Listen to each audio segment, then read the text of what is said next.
Well, Brandon, welcome to the show, man. Thank you. You've pushed your body to the limits with Ironmans and 100-mile races. It's definitely something I want to just jump right into right off the bat. What's some moment in one of these races where you thought, I might not make it, or what did you learn about yourself in that moment? Usually the funny thing is those moments happen sometime in training, even though they can be in the race. Like before you go into something like that, you've already decided how much you're willing to hurt, how badly you know you want it because you're doing all the training. So at some point in a 20-week training block, in some training run, maybe it's by yourself or with some close partners, and you go, I'm gonna be able to do this. And I'll just reach back for that moment when I've decided I've suffered enough. I know how to fuel myself. I know how to bounce back from low points because I know they're coming. So I tend to think that those moments are in training. Okay. Now, how did you get into this? Like, where you start off just like doing 5K and then you're like, oh, I want to up it. No, let's do a 10K and then a marathon. And then Totally. It was just kind of like just leveling up from there. Absolutely. I think it's strongly linked to like being under control at my day job and then going, what can I do that's like kind of wild in the weekend? Okay. Just as a juxtaposition to the life, something that's tame and under control and conservative and regular and scheduled. And then, all right, how do I kind of spaz out? Go be a savage. Totally. So started off with a 5K. And then if I hear people say 10K or half marathon, I'm like, that's a gateway distance. Yeah. You'll be doing a marathon. You're hooked. Bad news. Yeah, they got you. Yeah, it was, okay, can I do one? Okay, how fast can I do one? Okay, can I do one when it's really cold or when it's really hot? And then, all right, if I could do 5K like that, how fast could I do 10? And then it snowballed totally out of control. Okay. Until you do something too much and your body's not ready for it. You get hurt. Shoot. What about swimming? Wonder if I could not get hurt swimming. Or what if I rode a bike? My knees won't hurt so bad. And then you mash those things together. And that's how you get an Ironman. I don't know if that's how everybody gets to it, but I was just looking for the next default thing that I thought would not injure me so badly. Okay. But I could still ruin that too. Yeah. So how long have you been doing this? Well, I used to do it a lot, and Okay. it was a big part of who I was, and I still identify maybe as a triathlete, even if I haven't signed up for one in forever. I figure if you can compete in one and you complete it, you're a You're in the triathlete. club. Yeah, you've done it. I think so. I was the guy who figured those things out over a period of a couple of years and said, I did one. People go, cool, which one are you going to do next? I go, why would I want to do that? Yeah. I'm getting the tattoo. I did it. I am. And then, and I can always be called an Ironman. And why would I want to do another one? They're so hard and so much can go wrong. Like it wasn't broken. I had no need to go and fix it up myself or anything. So I literally found my limit on those things, which is great. My wife was like, stop. So that was good. Well, It was now good to know it's- that I didn't need to sign up for another one. Yeah. Try to do back-to-back weekends or something really stupid. So so does that mean you're not running or doing any of those races anymore either? Or do you just for fun as charity stuff just to get out there and It's just a little bit of dabbling. And Yeah. it's like, when you get old like me, it's, hey, do I have a kind of a new era personal record? Because you can't keep getting faster and keep topping yourself, I think, in your 40s. Yeah. If you do, it's pretty phenomenal. right? So I kind of have to, Unless you're David Goggins, right? Yeah. And Or you Cam are Hanes right, or or something Cam- like that. yeah. absolute monster. Insane. Totally. It's hard to, stay that fit or stay that motivated all the time. Right. So, Well, not to now mention it's- those guys have made a whole life and living and career off of those things. yes, they So- figured out how to not make it the weekend warrior. Right. Yeah. Which, when you're plowing a ton of hours into training, work will suffer or family will suffer. Something. Things like that, something has to give. And you, oh my God, my fun hobby thing. Hmm. What have I done? Yeah, that's Training for crazy. Ironman is now a job on Saturday morning. And Right. Oh yeah, So- I follow Cam Hanes a lot, and I've been following him for a while. But he was, there was a point where he was running like a marathon a day, Yeah, like right. which is insane. And- like what? And so then Like when you- you're mentally there, he goes, well, I guess I could just like maybe rest for a couple of days and then I'll run 100 on Thursday. And that becomes no big deal. It's all yes, it's the physical capability, but mentally just deciding that, oh, I could do this. If I slowed down, I could probably do that. Right. Well, speaking of the mental side of it, I mean, what has it taught you about mental resilience, and how has that carried over into business for you? I, I tend to think of it in terms of suffering, and maybe that's not the most healthy way to look at it, but in being able to endure. Mhm. Minute to minute, you can do anything. Even really hurting at the tail end of a marathon, I can do anything for 2 more minutes. I can do anything for 2 more miles. Mhm. It turns out you can also do anything for 2 more months, 2 more years. Mhm. You just extrapolate it. So I think it's hardening yourself in those small moments, taking that and saying, I can do this meeting, I can do this task, I can do this contract, I can do this interview, whatever it might be. When you've done something that seems relatively small so many times, I think there's still muscle memory built when it becomes a big moment, something that's life changing or it just has a bigger magnitude. That's awesome. Well, speaking on that mental toughness, like, you think that the ability to endure suffering, do you think that that's a or like a DNA thing, or do you think that's something that's learned over time? That's a great question. I want to see if you also have an answer that would be different than mine, maybe based on your experience, because it's cool to explore. Yeah, for But sure. I would say I'm probably, sounds weird to say, blessed genetically to be predisposed to be able to suffer. I think I can outsuffer someone. I may not be more talented. I may not have trained better, but if it's hot, for example, awesome, awesome. Yeah. I hope it's just melting everyone else. I think that, and my body will behave in a way that allows me to keep going when others shut down. So there has to be something to that, Sure. physically or genetically. And then once you believe it, you look at a weather forecast before a race or before training or before anything, and you go, awesome, I hope it rains the whole time. Yeah. That'd be great. Yeah, I personally weird. think it's a mix of both. Yeah. I think your brain is a muscle. You have to train that aspect. You have to train that muscle. But you also have to have the physical abilities to handle that. Like you said, you're physically physically capable of being able to handle heat or do things that allow people to suffer. But I do think you have to train the mental aspect of that to be able to still cope with that. Yeah. Get up in the morning and Right. decide you want to go do it. Right. Yeah. That's the hard part. I mean, I would think for me personally, I think it's something that was learned. Like, I don't like neither of my parents, I would say, are like athletes or Yeah. like, there's not like a bunch of genetic freaks in my family. Like I'm like really one of the only people that, in my family that's exercises Yeah. like I do at Yeah. least, like everybody, there's people that work out and stuff, but like to the level that I've kind of pushed it to. Mm-hmm. I don't think that there's anybody else in my family that's gotten to that point, unless really that I'm aware of. My brother's ran a marathon and he's done a couple halves. Yeah. So but I think that's I think that was like over time we've like built that, evolved, and just pushed each other. And I mean, for me, it was playing sports, football and wrestling, changed my life. Like, and the coaches that I had for that really like changed my mentality. Like, I remember that freshman year of high school football was because I had never cared about sports my whole life until I started playing football and I became part of the team. And I played soccer, baseball, basketball, and like none of them I really like cared for all that much because I guess I didn't really like love it like I did. And then football, I was never very good at football, but I enjoyed like the camaraderie and I enjoyed the violence of it. Yeah. But then when I got into wrestling, that was something that I learned that I could like excel at. And not that I was a phenomenal wrestler by any means in high school, but I was upper tier on my team. So did you get obsessed with it? 100%. And then as I've grown and when I got into my mid-20s, I really became insanely obsessed with jujitsu, and that's what I do.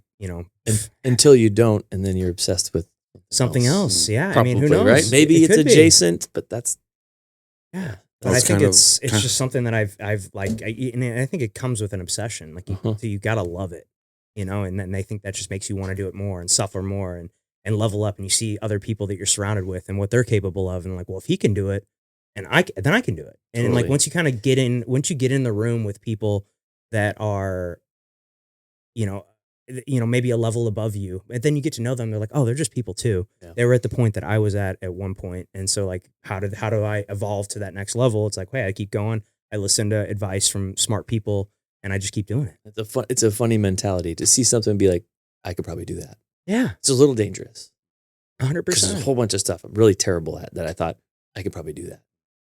Like, And I think it applies to business as well, because like I've been doing in the real estate business for about 6 years, and but before I got into that, I wasn't surrounded by a lot of, I don't want to say not successful people, but people that weren't as motivated and driven, and they were doing like things that were not just the out of the ordinary. They all have just regular 9 to 5 jobs, and they go in, do the thing, come home, wake up the next morning, do the thing.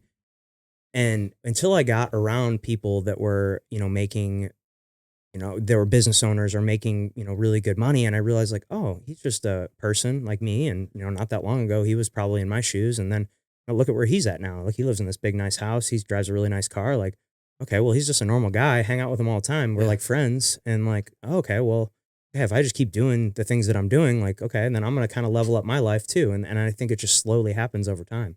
can't I just make a similar set of decisions? Yeah, exactly. Why don't I just do that? You You can. Anybody can. Yeah. Just surround You yourself just with those people. you just haven't yet or hadn't. Yeah. People Yeah. just don't, but they could. We've It's making it sound way too easy. but it is. It is. There you go. Actually, We all have the opportunity. I shouldn't say it. Yeah. I guess we shouldn't say it's easy. It's simple. Yes. Yeah. Okay. Yes. If you It's broke simple, it down it's and not just said, easy. what would you do next? What one thing would you do next? I don't need 7 steps or 20 steps or a grand plan. What one thing would you do next? Yeah. Okay, people probably know what the one thing. step would be. Yeah, what's that one step? Okay, then that step. What's the step after that? Yeah. Next The step. problem is those that get too caught up in that planning, and then they Totally. they don't make the leap. Analysis by paralysis. Yeah. Or paralysis analysis. Yeah. Yeah. You didn't say it. I was gonna. Yeah. I mean, like, we were Spot on. you were texting about the coming on in the podcast and seeing how all this works and all that. I mean, for us, like honestly, you shot me a text one day. Hey, you want to do a podcast? Absolutely. Absolutely, 5 I do. days. 5 days later, we were recording. Like Yeah. it was just we Do it. sat down. He texted me a couple days later. We sat down, kind of came up with a game plan on what it was, and then we bought everything and boom. That's wild. Did you guys watch The Office? Yeah, Yes. of course. Okay, and there's a one rerun I saw recently, and it's Jim. They're interviewing him, and he goes, "One thing I've learned is that if Dwight asks you if you want to know a secret or if you want to go in on a plan, you say absolutely I do." Yeah. And you got to have a guy, Yeah. a buddy, who Mhm. says absolutely I do. Mm-hmm. Yeah, and I think it's about finding those people. Yeah. Because there's a lot of people that I know that I grew up with that I kind of felt like I was always pushing them to do Mhm. things that maybe they didn't necessarily want to do, like hey, let's go work out, let's go do these Yeah. things, and like after a while, you can only ask so many times before I'm going to stop, and you say no before I'm going to stop asking. Like after totally. a while, Right. Like I remember a friend of mine told me once, and he said like Zach, I feel like our whole relationship is you trying to get me to do things I don't want to do. And I was like, yeah, I guess, now that I think about it, you're kind of right. Yeah.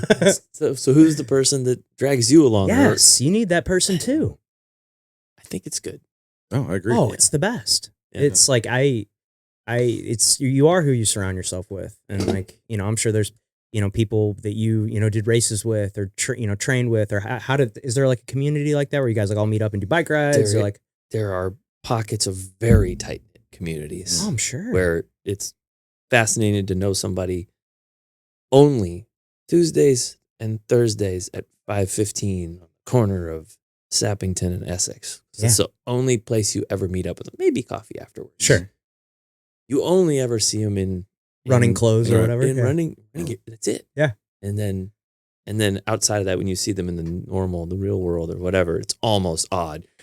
Yeah. It's weird when you have sleeves. you know? Yeah, it's weird. Yeah. What's different about you today? Right. Oh, your shorts are more than 4 inches. Right. Super good job getting dressed Right, today. yeah, you look great. Well, yeah, like funny. We went to like I mentioned I compete in jiu-jitsu and I train and coach at this gym, and we went to an event recently, and like one of the girls who's been coming for a while, Yeah. you know, and in jujitsu, you know, she's all, you know, sweaty and her hair's a mess and like, you know, she's in a gi and like, Mhm. and all of a sudden I see her and like, and she was like all dressed, all dolled up. And I was Yeah. like, oh my God, Amanda, I didn't even recognize you. You know, like, holy cow. Sorry. You know, Yeah. like she goes, Zach, it's Amanda. I'm like, holy shit. Like like I barely even, like she had to like say it for me to realize like, holy shit. Like I didn't even realize that was you for a second. Cause I'm so used to seeing you, you know, all sweaty and, you know, and in a gi and after that, there's no pretension. There's nothing to hide. It's all gravy from there when you know somebody to that level. oh yeah, and, you know, and it's just so funny that it's so true, you know, and then you know because you don't a lot of those guys you might not see outside the gym or outside the club or outside the things, and then when you see them in real life, you're like, oh, you kind of get a different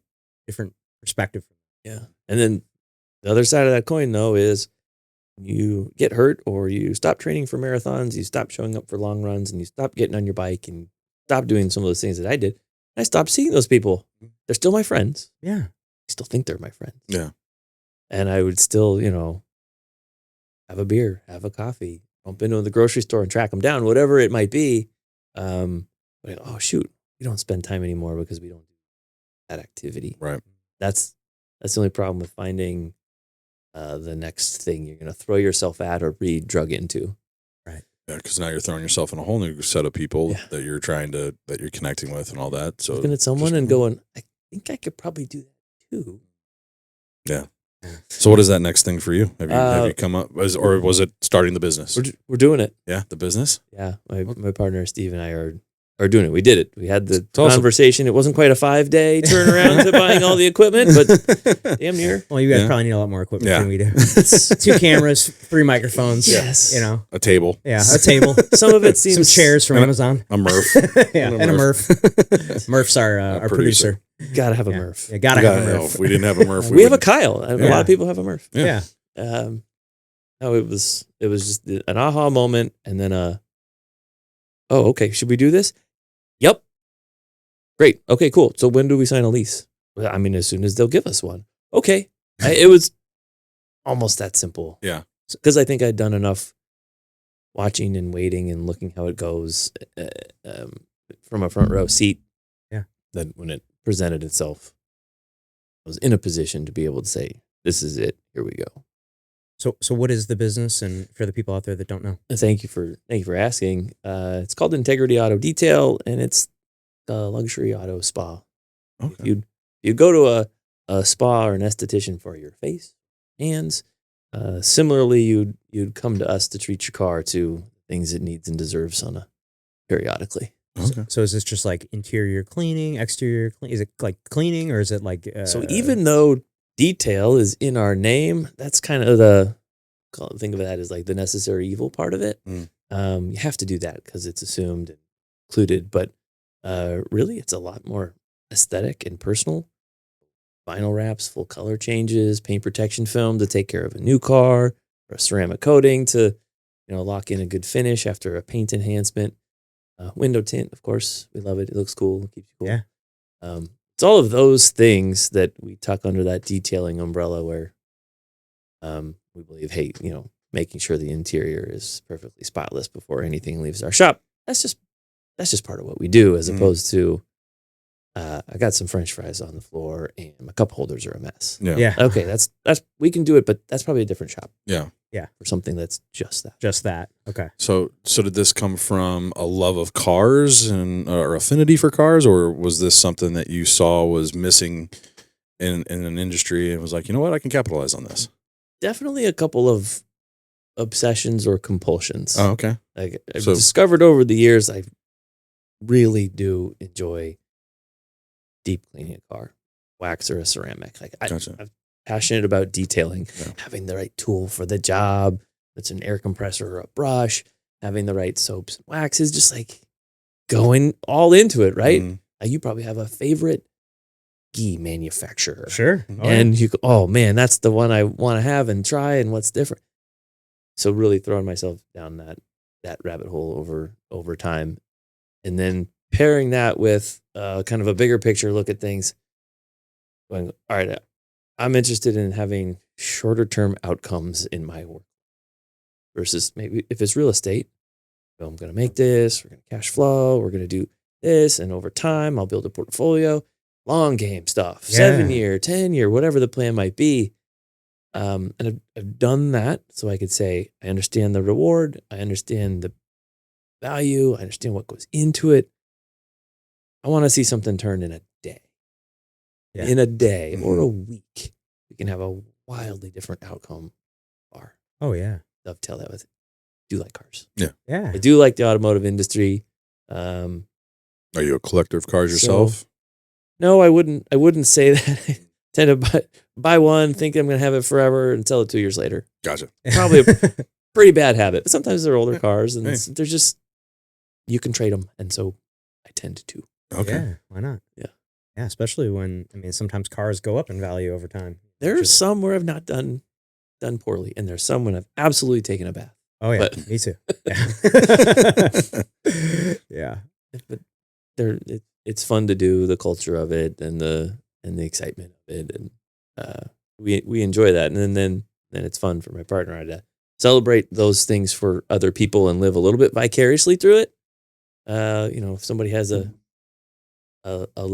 later in life retirement themselves, and they bought, like one of our customers did, a 25-year-old Porsche Okay. that had only ever been washed maybe with a Brillo pad in the driveway, made it look brand new again. That's awesome. And he almost cried when he picked it up. We're like, oh my God, this guy, Yeah. look at this. Kind of weird to say, but he got to have a moment. Right. We got to Oh yeah. ply our craft, and everybody was thrilled. So happy for him to feel like he got this car again. And he was more than thrilled to pay good money to have us do it and share the experience. Yeah. We want to try to repeat that. That's awesome. Yeah, because people in their cars, man. I mean, we had someone on a couple episodes ago, and he is a big car guy.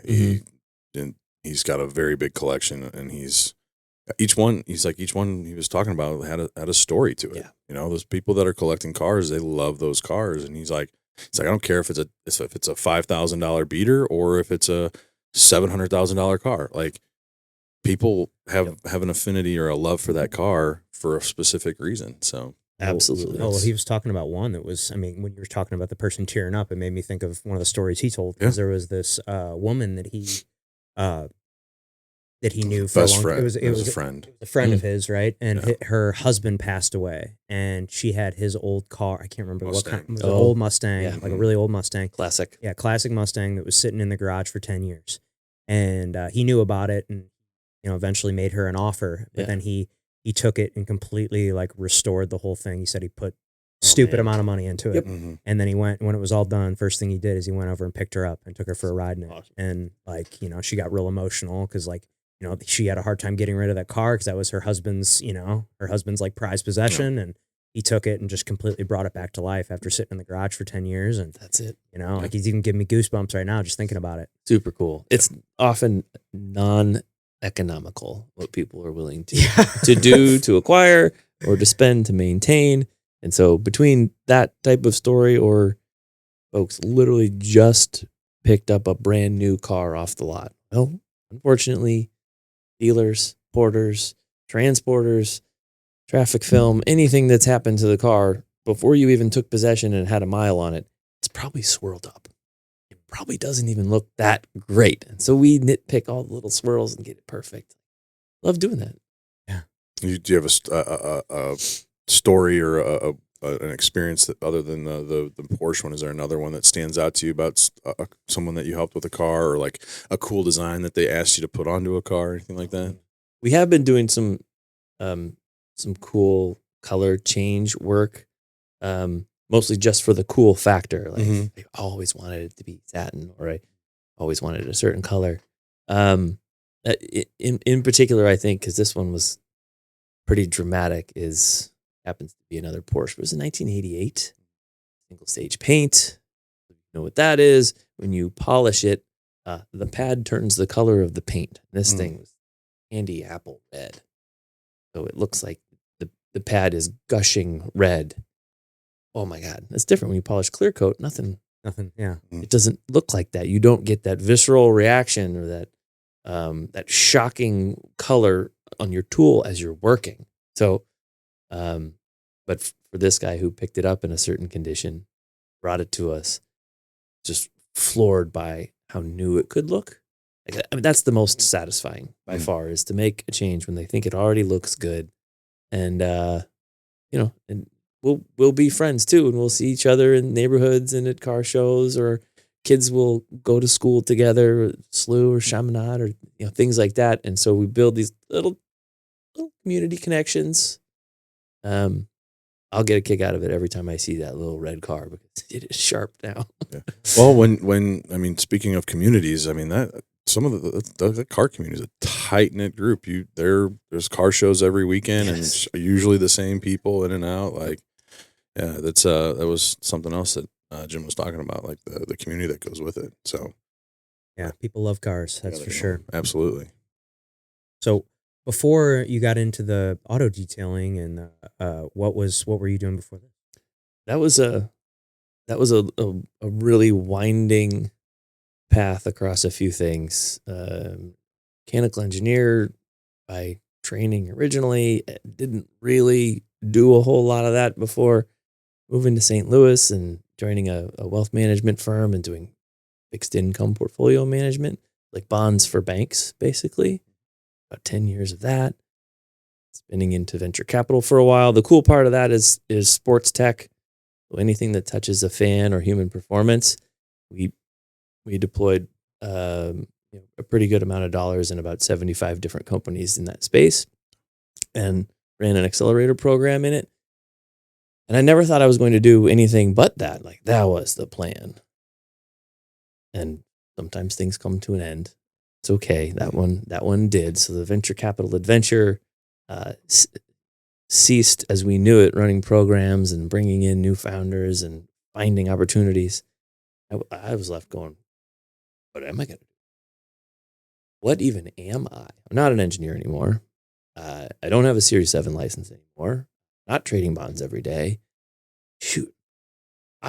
I might be unhireable. The weirdest resume anybody has ever seen. They've done a bunch of stuff, none of it for very long, or in a way that you'd go, oh, that's the guy to lead this next thing. Super weird. So I struggled to even find a place to work, whether I loved it or not.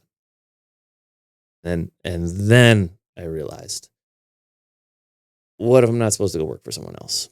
What if a decade of watching other people run really successful businesses that I've been part of, even working for my father-in-law and his group, and another 10 years watching people get things up off the ground and coaching them and guiding them and investing in them, it's time to turn that inward. So take it all, make it selfish, find a partner, and go, let's go do it for us. Let's go do it on our terms, on our clock, on our dime. And it just took a while. It was a wonky, say 18 months to 2 years in the middle. And that's what leads us to the detailing company. Yeah. So that was a long-winded way of answering a very simple question. It was it was great. What'd you used to do? That. We like long-winded. I did some stuff. Well, I'm sure each one of those taught you something along the way. What was something that you learned from each one that's carried over into the? I have tremendous stories from being an engineer at a really big company right out of college.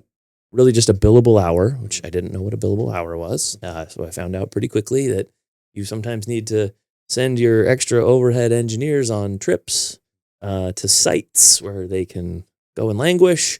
I went to Pine Bluff, Arkansas, to a military facility, a demilitarization facility, incinerating our Cold War weapons cache. So I worked. Sure, that was probably pretty cool. I worked on a military base. It was kind of cool, but working in literally a double wide trailer, not that cool. No. Yeah. A couple times a day they do drills, and you have to put on a gas mask and stay inside, and Humvees would drive by, and they just a whole lot of pomp and circumstance around the safety and security in there.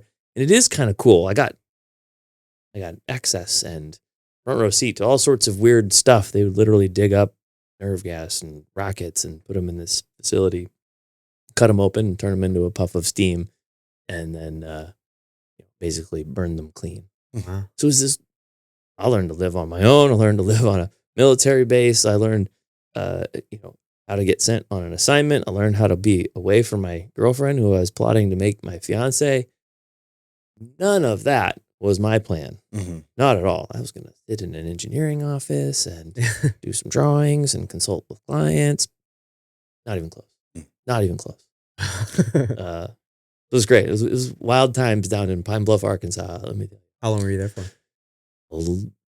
Gosh, that stint was maybe like 3 or 6 months. And I tell people it was like the longest 3 years of my life. Because as soon as I got there, I was like, well, I need to go back home. I was living between Philadelphia and Princeton. I was like, I got to get out of here immediately. This is where they send people to just end their careers. So is that where you're Low from? man on the totem pole. Are you from the Philadelphia, the East Coast? Are you from that area? No, I actually grew up in Spokane, Washington. So Complete opposite. I do All over love me the some place. Pacific Northwest. It's Okay. God's country, as I call it. Yeah. But then went to school back east and didn't have any roots back there. I just wanted to go and do something So no what, one else was doing, or do something different, or do something wasn't Spokane. Yeah. So what brought you here to St. Louis? A girl. Oh, okay. Okay. How else does someone get here? That's Yeah. true. Oh, very, very true. You're born I mean, here, I don't Gus. need to repeat that story Yeah. for you, do I? But Right, yeah, my wife's from St. Louis, and Okay. we just met at school in Villanove, and we were both doing the same kind of adventure, going, let's try something different. Let's go somewhere else. And then when it came time to, well, let's be around family. Yeah. Let's be around somewhere where we do know people. Let's move to St. Louis. I said, okay, that sounds good. Where's that? Belly button of the country. Tell me more. Then we got here. I was like, cool. Where do we set up shop? Yeah, where do we go? I was just so open to doing, Whatever. having adventures. And so engineering was first one there. Yeah. It worked. I remember some of those folks very, very vividly in those weird moments of moving out and going really out on my own. Awesome. And so from there you went into, you said investing. Then yeah, really banking Banking. and managing fixed income portfolios for banks. Father-in-law said, hey, do you want to, sounds like you're not having the greatest time in the engineering world. This isn't what I thought it would be. He goes, you ever wanted to come to St. Louis? We have a few different businesses, people, and network, and things like that. All stuff I needed and wanted. I went back. I immediately quit. I was like, hey, my 2 weeks, and then I called him back up in St. Louis. I was like, okay, cool, I'm doing it. When do we start? I think he was shocked. You just like jumped in. I'm sure he thought it was going to be like a 5-year road toward convincing Laura and Brandon to move back to St. Louis. And I was like, so what do we do? Yeah, I'm in. This is awesome. What do we do now? Yeah. I didn't. Where's St. Louis? I didn't know. Wow. So it was throw a book down on the table. This is called the Series 7. Need you to pass this test. I was like, awesome. What is that? Mm. No idea. Fun I just- times. Willing to learn stuff and be invited and included and part of something, a family business, a small office, not a billable hour. Mm-hmm. Right? That was all pretty critical. And so I learned how you treat people in an entrepreneurial small business Yeah.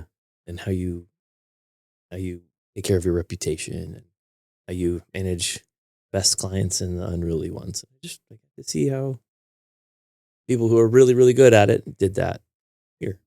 Yeah, man. Well, I mean, you kind of reinvented yourself, over the last few years, diving headfirst into entrepreneurship. Yeah. What do you think is a narrative that most middle-aged men hold that is holding them back from reinventing themselves? Oh man, it's got to be what I think next older generation or two probably say that maybe has trickled down. It's, hey, if you've got 5 years in a place, may as well make it 15, and then may as well probably just retire there, pension, things like that. Ride it out. Ride it out. Ride it out. Get to 65, and then you're riding off into the sunset or whatever it is. Yeah, you're halfway there. You're almost there. Mhm. Or It's just like that whole marathon thing. stick it out. Like, oh, that's another 2 more miles or whatever it is. You put in 20, do 20 more. Right. You already did it. Just do it again. You don't have to redecide something. You don't have to move your 401k. You don't have to, all the stuff you don't have to do. I was not interested. I just don't think I can take it because the alternative is I'm going to have to sign up for another Ironman or something. Stupid. Can't do that. Yeah. I'm a much more sane person since being around entrepreneurship and living vicariously, supporting people who I know are leveraging their lives and borrowing money from friends, family, and fools, right? Early stage stuff. Getting close to that took the edge off of what I think I was trying to do on the weekends to feel something more intense. Yeah. Probably what you guys. No, that was went great. through. I think it's fear. I think fear holds a lot of people back. Fear of the unknown. I mean, it's a scary thing. If you're used to having a paycheck every month, or every 2 weeks, and then all of a sudden, that with entrepreneurship, that's not guaranteed anymore.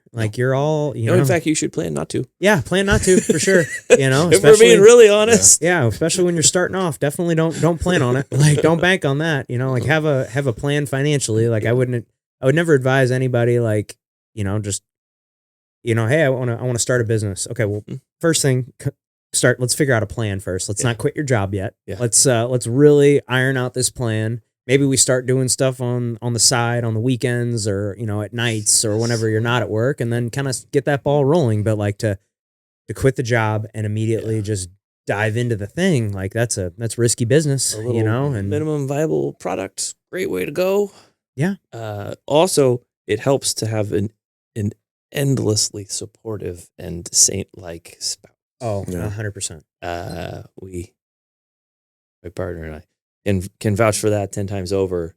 You can't do it if you're coming home to, are you still doing that? Yes. I don't think that works. No. So everybody's got to be all in. Yeah, you have to. Yeah, I mean, I think I've heard that before. The most important decision you make in your whole life is who you marry. Yeah. And who you decide to spend the rest of your life with. And, I think it's very true in my life. I've been blessed to, I met my wife in high school. We've been together for, 15 years. And wow. we've been married for 7, I think. Awesome. Yeah, I'll be 7 next month. But Are you sure? We can edit this, right? It's going to be fine. We got you. Maybe it's 6. We got married in 2019, so I guess it's 6. Been together for 15. All blissful. That's the point. Because I know we were together for 9 years before we got married. So 9 plus 6 is 15. All right, sorry, honey. Yeah, okay. Yeah, sorry, honey. But I think it's the most important decision that you make because I got to think of those early years of the real estate business when I was gone a lot. Even the first year or two of my oldest son's life, I was definitely not home as much as I am now. And over the last 2 years, I've made it a much more a bigger priority in my life to be at home, to spend way more time with my kids than I was those first couple of years, and and just not having that support at home. If I and there are times in my business where it gets crazy, and she knows that, and she's like, okay, well, and Cohen, it just so happens to work out nicely. That's a time where she's not working because she's a school teacher. Perfect. So busiest time of the year for me is typically spring into summer, and then which is right now, and she's home with the kids and, doesn't have to work. And so it works out a little bit better. But, if I had to come home to, her being upset with me that I'm gone all the time, it wouldn't work. We'd be, right. And there are times where, when I'm gone a lot that, we kind of have to discuss things, and it's but that's part of it. It's constantly an evolving thing. And I know that most of the problems root from me not communicating well to her, hey, I'm sorry, I should have let you know I had this thing and I forgot to tell you, and I'm sorry, but I got to be there, or whatever it is. And that's where we run into issues, and it's always usually my fault for not being able to communicate or forgetting to tell her about something or something along the lines of that. But we were just talking about that today in the car on the way here, about the importance of not always just reporting good news, especially as we've got this business 90 days going. And anybody who asks, how's it going? How's business? I want to say it's great. It's totally great. But I'm usually way more candid than that. I go, some days are so busy, we're not sure how we're going to get something done by the time the customer picks it up. Oh my God, they're going to be here in a minute. Stressful. But some days we go, okay, what are we going to do today? Mm-hmm. That's the reality of it. So I cautious to report that to home too. Today was slow. Today was great. Had a huge day. We delivered something late today. Whatever it is, just being honest so that you get used to the ups and downs that are totally natural. Mhm. If I always just said it was great, and one day when it's not, the story will be, you said it was great. You said it was going really well every time I asked. I go, no, I'm honest. We were on a early stage roller coaster that we believe has this awesome upward trajectory, and days are up and down, and that's okay. Yeah, I mean, it's the same. I believe it's probably true. It's got to be true in every business. There's not always going to be, not always sunshine and rainbows, but I tend to do the same thing too, where I feel like I'm always telling people, how's the market? How's this? How's that? And it's like, Never better. It's great. Busy. Love So those busy, interest rates. and then I'm like, am I just like saying that because I like want to Wishful thinking. make it great? It's a positive mental attitude. Yes, Right. like Who could that's fault that. Yeah. right. I feel like that's what it is you're just trying to like, "All right, I'm just going to be positive because that's going to make it happen, or whatever it is. Yeah, I definitely do that. Yeah. Well, it's just people are always like, well, how's the market? I'm like, or is it busy? Is it this? I'm like, well, I'm doing a lot of pre-approvals, but contracts are slow. So Okay. there's a difference. But Like that's your thumb on the pulse, right, for sure. Exactly. So it's just like, hey, yeah, I think that there's plenty of people that want to buy, but it's still not. It's not generating a lot of people. There's not finding homes.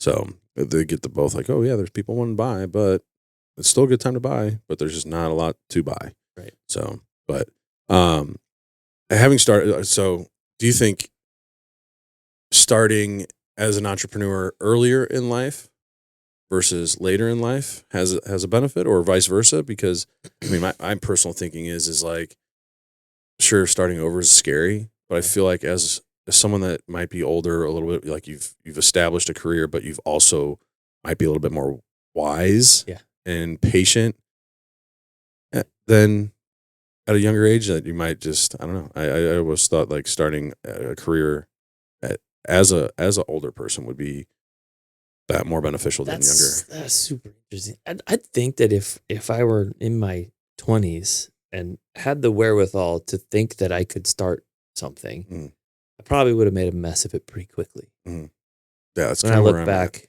When I look back at, say, so my version of 20s, as I got to know and was on the board of, or supported or invested in young entrepreneurs in their 20s, and I think about how impressive they are to lead teams, how impressive they are to build tech, how impressive they are to have a board, to do all of those things. I was still learning a new industry. I couldn't have done it. Yeah. I don't think I could have done it without watching other people sometimes absolutely run stuff into the ground, make a ton of mistakes. That benefit is I got to see it.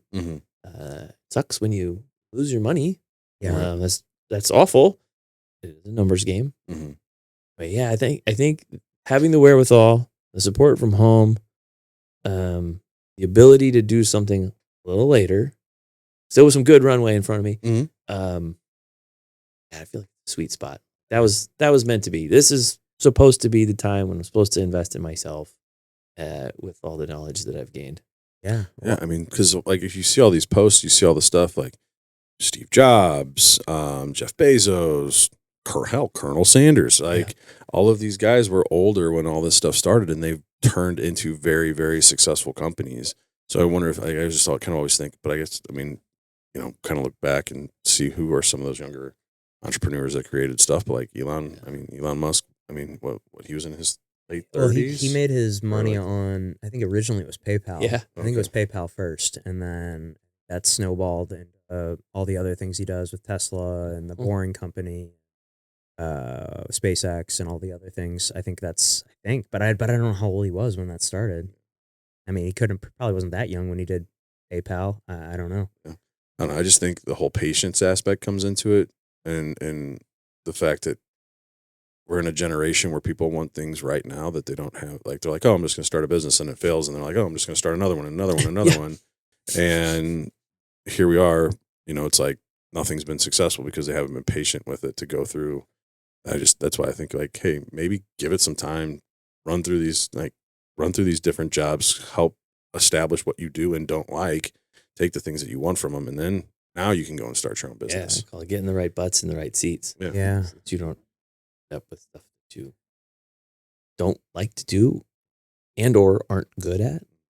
It's a thin line between running something with so much grit and stick-to-itiveness that you're able to keep running it when you really shouldn't. Yeah. Saw that a few times, and it took me maybe 8 or 10 years to look back and be like, that wasn't a venture backable company. Maybe it should have been a lifestyle business. It was never meant to grow that big, not with either that leadership or that market size or whatever it was. We kind of treated everything as if it were investable to return multiples on. And I think that was a mistake. So seeing enough times, the ability to recognize type of business it should be, and should you grind it out and be patient and take your time and grow it slowly, or pour a whole bunch of money on it and run fast and sprint and see if it takes off. The difference between those can be actually pretty wide. Yeah. I can imagine. I mean, I'm sure there's some industries where it's like, hey, you got to strike while the iron's hot, like Right place, right time. Yep.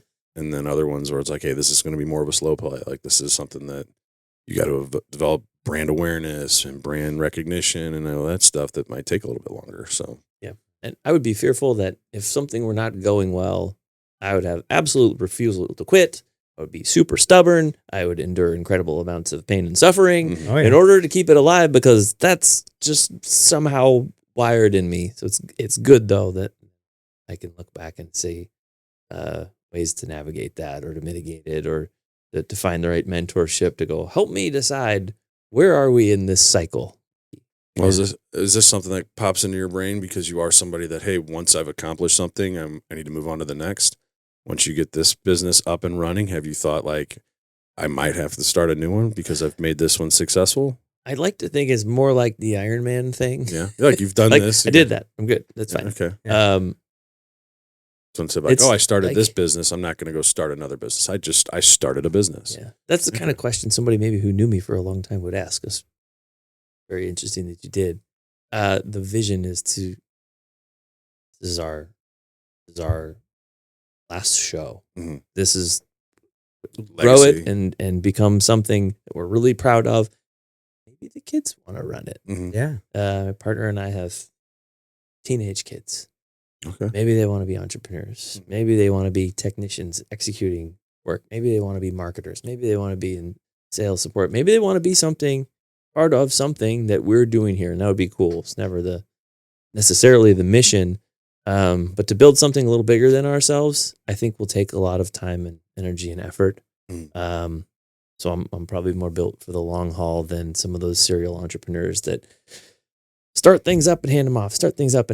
Yeah. Man, I want to be part of it. You can also evolve this business, by scaling it, multiple locations, stuff Absolutely. like that. Like, it doesn't necessarily just have to be the one shop. Totally. Like there's other ways to evolve within that business. And is that part of the plan or part of the game plan, or not yet? Gotcha. And not clearly. There's this vision where we can see, should we wrap commercial vehicles?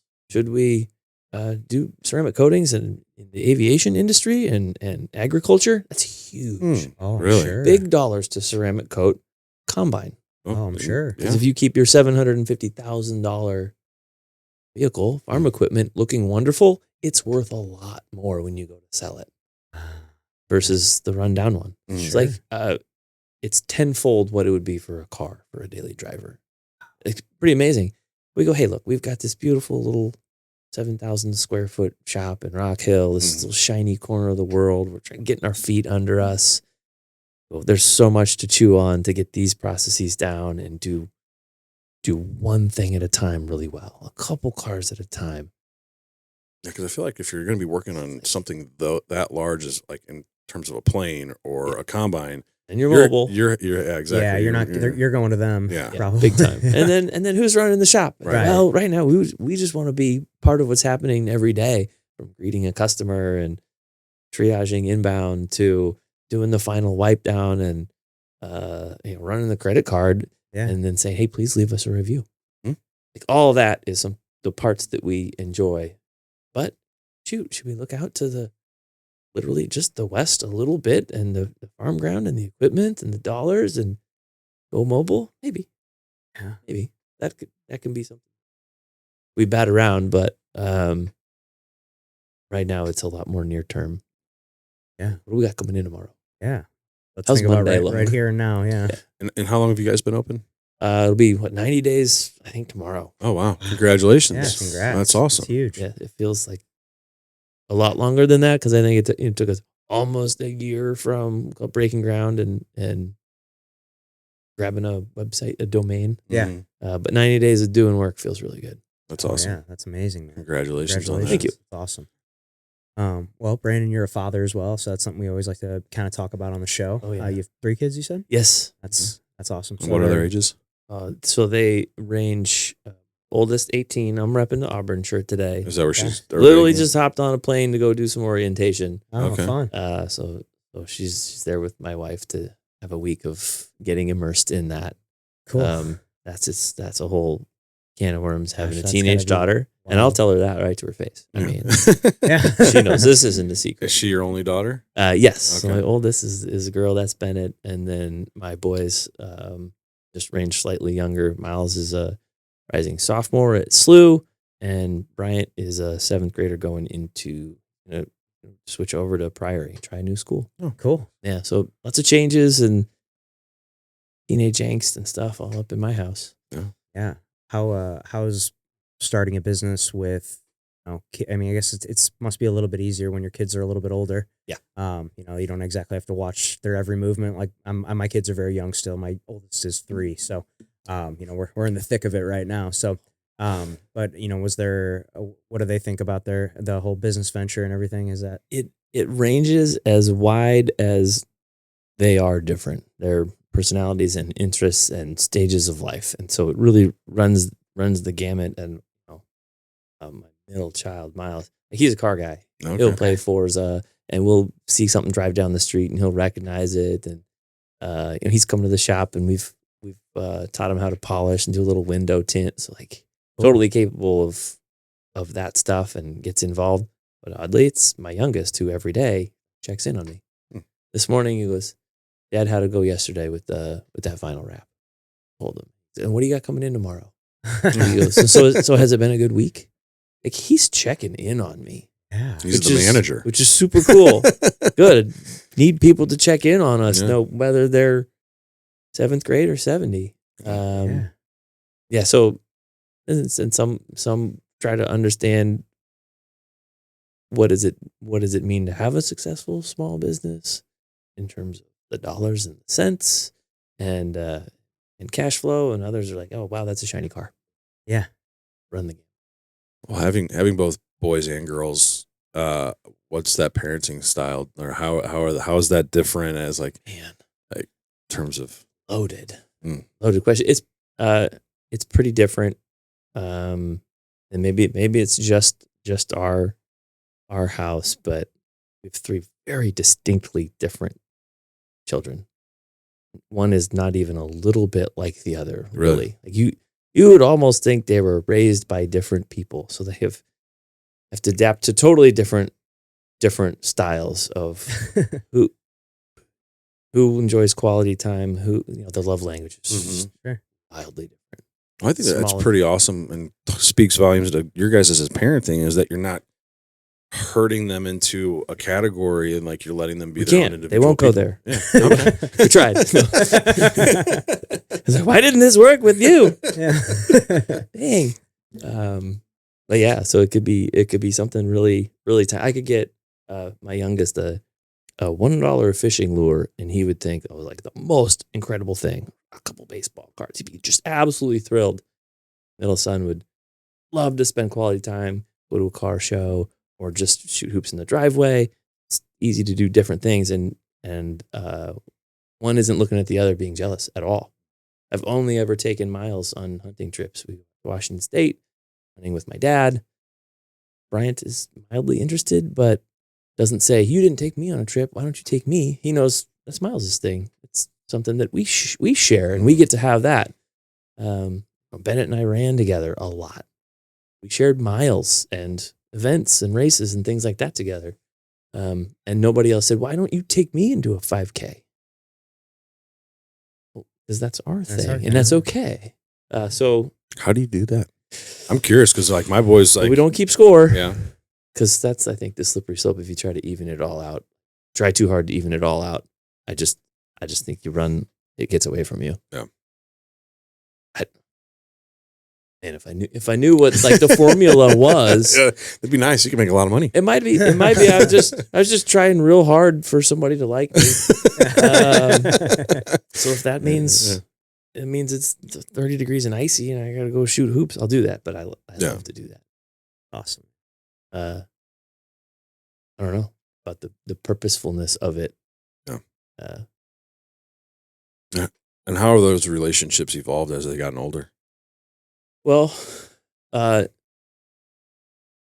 that's another tough one too. Like there's a belief and there's a resounding story that everybody will tell me. Kids will go off to college and they will come back different.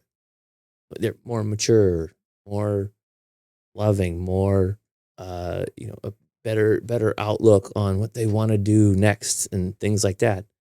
So I think that's happening with my oldest.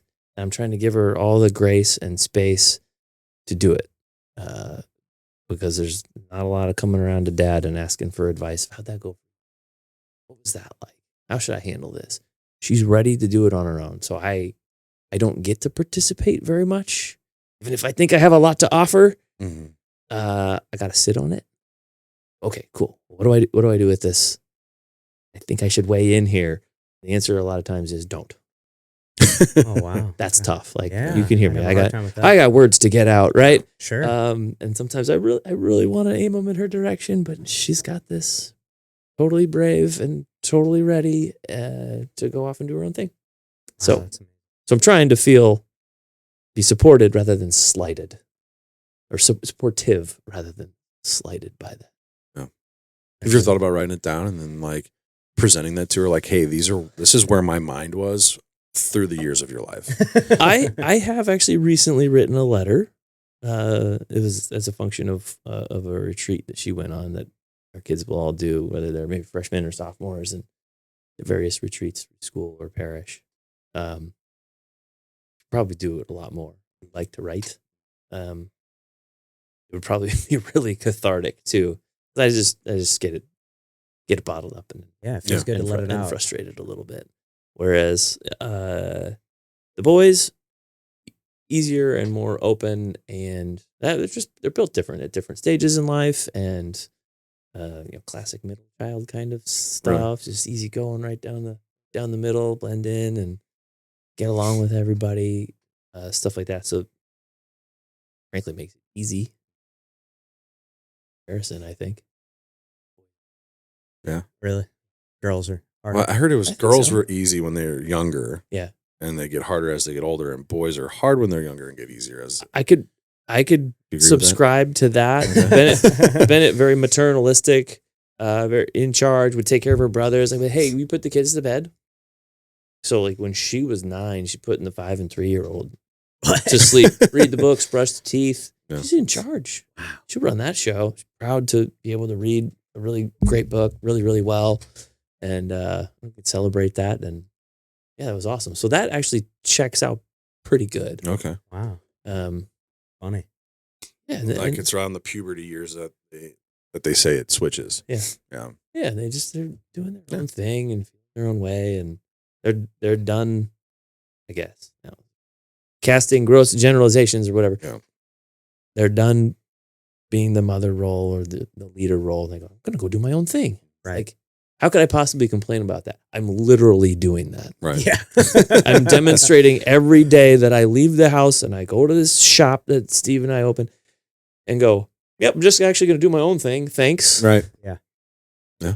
Can't falter for doing the same thing. So when they want to move away and when they want to go on an adventure and they want to start something, they want to do something weird, be like, yeah, I did kind of empower that. That's my bad. That's all me. My B. That's all me, honey. Yeah, that's me in there. Yep. So is Auburn her top choice right now, or is there? Yeah. Yeah. She's all in. Yeah. Got the the roommate and the dorm so already picked. accepted Yeah. everything. Okay. Yeah, Cool. that was. How you feel about that one? I feel a little disconnected. Yeah. Which I've not said that out loud yet. Yeah. Thanks for asking. In that I didn't go and visit the campus when they first went. It's like, I know it's beautiful. I know people love it. We have friends who went and they're crazy supportive. They're like, Bennett is going to love this. I'm like, oh, I bet that's super cool. Watch Auburn play basketball. Man, they're good. Hey, Bruce Pearl. I think I need to get on that campus. Yeah. Be like, oh, this is the environment you're going to be in and the people that you'll be around. And there's the bus that you'll take to the airport. There's where you'll eat. For me to feel something besides, I'm happy for you. You chose it. It chose you. That's what else could anyone want in life? Mhm. And, okay, very brave. It's big. Yeah. Wow. So anyway, That's a big That's move from the huge. from being in the Midwest out to the coast. it And is. Everybody's all into these SEC schools Yeah. and a big time football experience and going south. just big time But it- sports experience in general. You know, Big time. I mean, it'll be awesome. I can't wait for her to say I had to stand in line for 3 days to get tickets to this game. Whatever. Awesome. Yeah. Go do that. first tailgate, Yes. all that stuff. It should be pretty wild. But I hope she'll tell me stories, Oh Right. yeah, sure she will. right? Yeah. I don't get a lot of stories right now, but maybe she'll share some of those. Should be cool. And then I can On Parents Connect with it Weekend a little and stuff, more. you get to go and participate. I sure hope You know, so. Yeah, Yeah. of Yeah.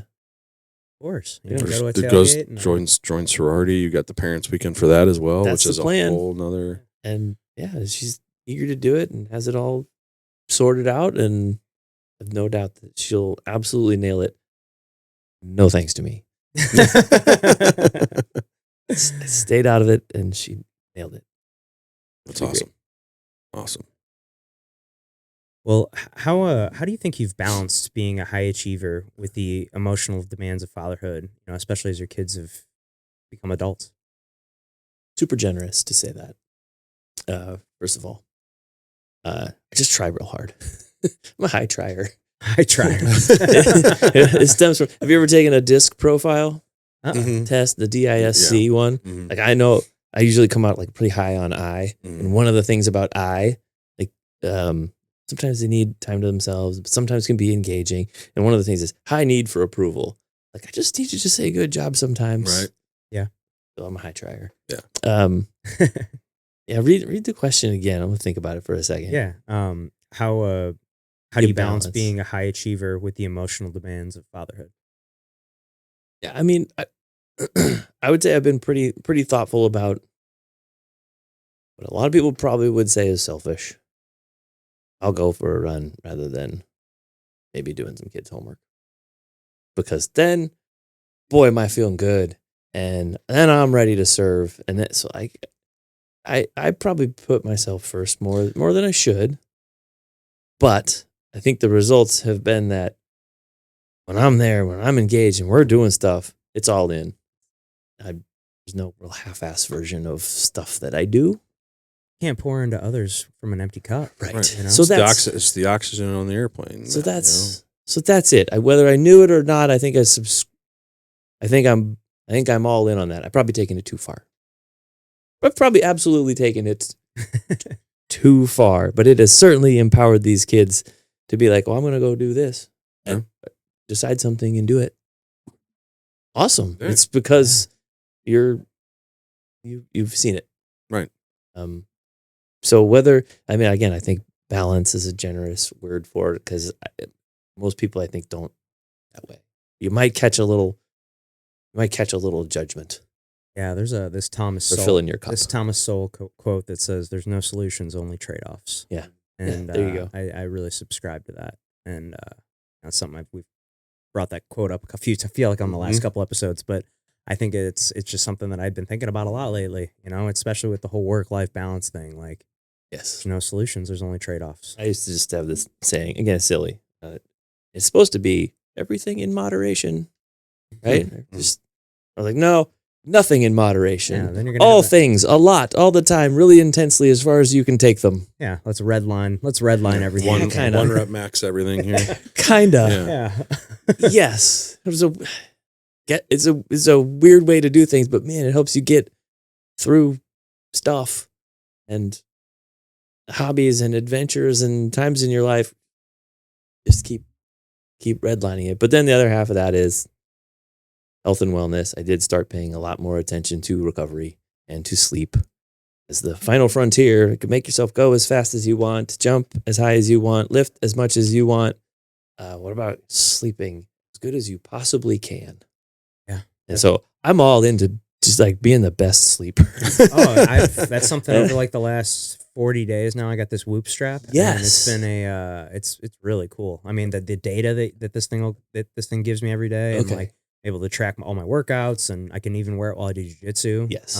They've got this underwear that you can strap it strap it anywhere, and it works and it reads. And I'm finding out how poorly I'm an efficient sleeper. Okay. I just don't sleep enough. I'm just that little kid that doesn't want to go to bed. Yeah, you're not recharging your battery. Yeah. The kids go to bed, my wife goes to bed, and now I'm like, oh, it's my time now. Now I can watch whatever I want, or I can go do this, or binging Vikings now. Oh, I should go to sleep, but I'm going to watch the Vikings another show episode. Yeah, I got what's one more, and then I wake up the next morning, I'm like, God damn it, why'd I watch that extra episode?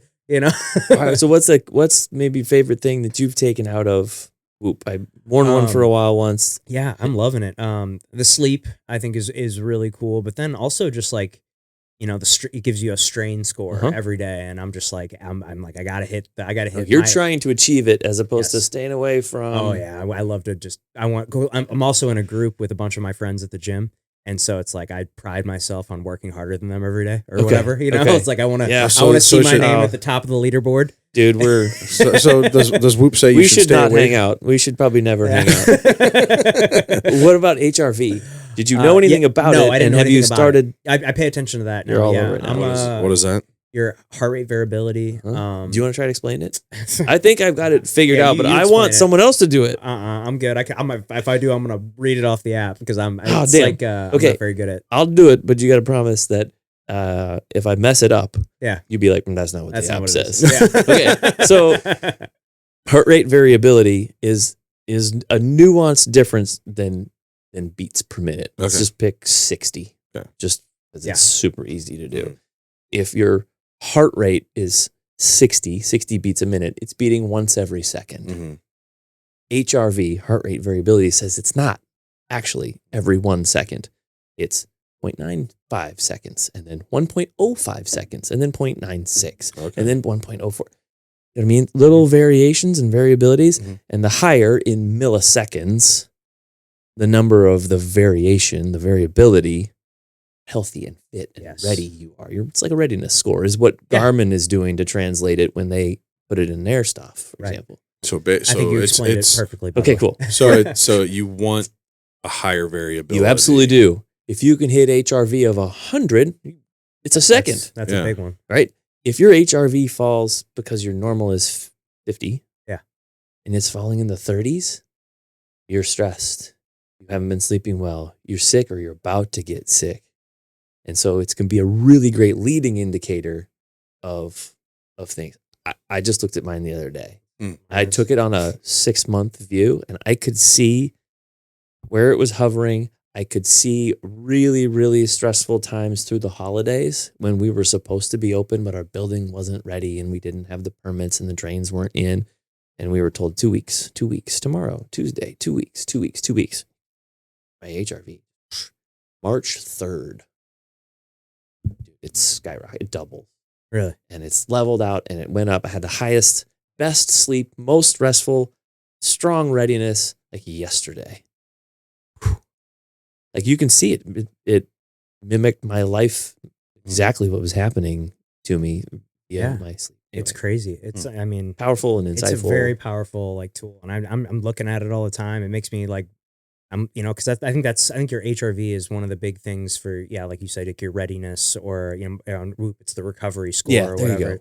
I think, because my wife, she has a Aura ring and it's the readiness score on there. But when I got right after I got this Whoop strap, 2 weeks later, the new version came out. So I bought it. It was the 4.0. Yeah. 2 weeks later, the 5.0 came out, and I was like, so I emailed them because I knew there's a 30-day money back guarantee. So I was like, hey, I see the new one just came out. Can I return this one and get the new one? They're like, yeah, you don't even have to return it. We'll send you 2 free months to gift to somebody, and we'll send you the new one. Which I was like, oh, cool. And so my wife, she's been wearing the Whoop and the ring to like compare the difference, and I mean they're both pretty accurate as far as. But I think she was telling me, she's like, I think the Whoop is better for like athletes and like athletic folks than the ring, because like the ring, I mean, doing, depending on what you're doing, obviously, but like it's the form factor. Yeah, like I like the variation on this thing, because like I mean I can, take it off here and then it. You got a different band you can put into. Yeah, Have you got any different bands? I bought the bicep one. I haven't really worn that very much. What about styles and colors too? No, I need to. I've just been wearing this basic black. Got a nice one, Argyle one that's actually pretty cool. Yeah, I'd makes like me to feel pretty sophisticated. Fancy. Yeah, I'd like to get a dress up Whoop. Exactly, because otherwise it's weird. Like you look at it, and you're like, well, it doesn't tell time, but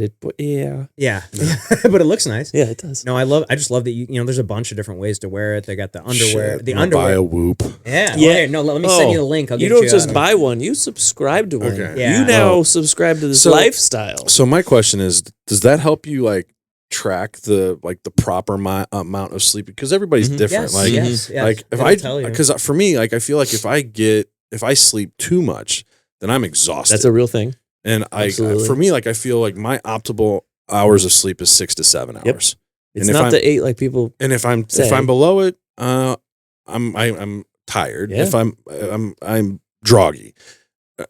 Yeah. If I'm above it, like I don't want to do shit. Like I just like it just you're off the rhythm. Yeah. I've got it down to where when I was sit on the couch, everybody's gone to bed and I'm watching a show, I'll yawn.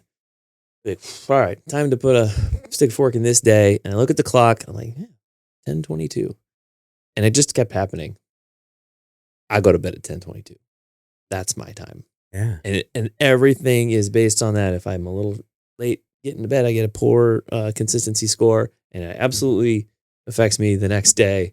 Like it's dialed in, and it'll help you learn what are your rhythms, what are you doing before and after, when are you eating, when are you blue light, all these different factors, and then guide you to say you need to be going to bed in this 15-minute range and getting up in this 15-minute range as consistently as possible.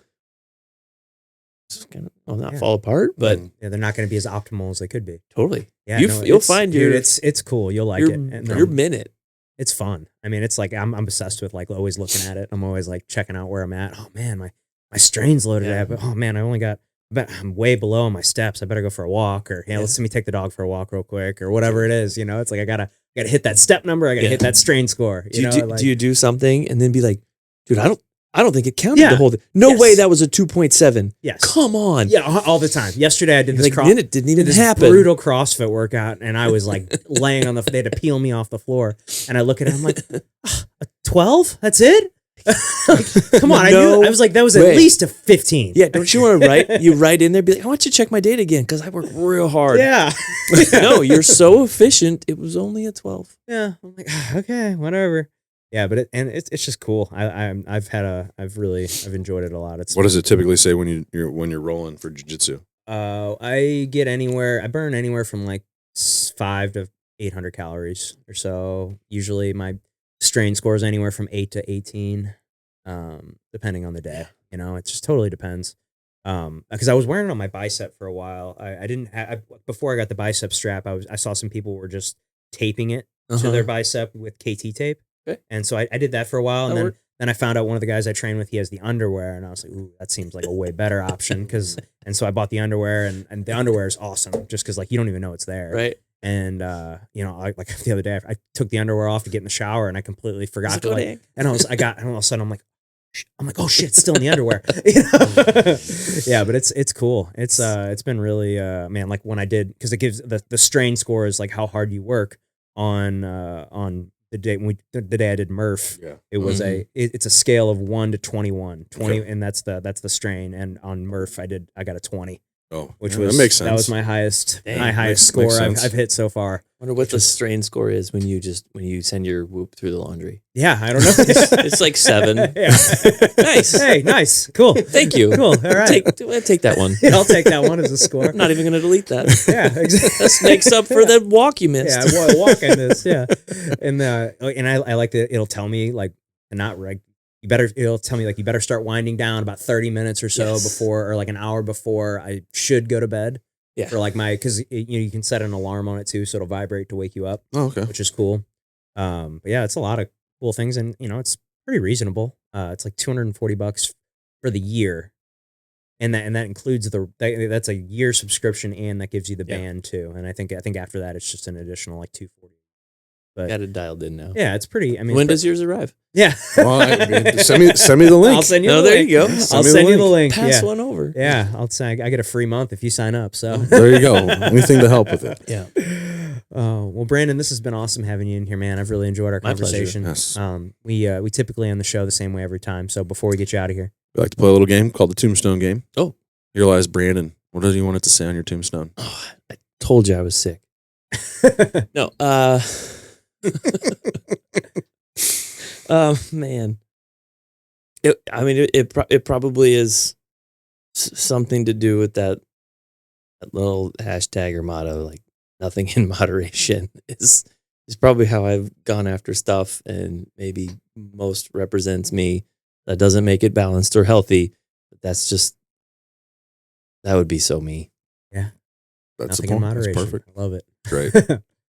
Well, thank you guys so much for tuning into the show. If you haven't subscribed yet, please hit that subscribe button for us. Pat and I have a goal to hit 500 subscribers before the end of the year. So if you could click that subscribe button, that helps us out a ton.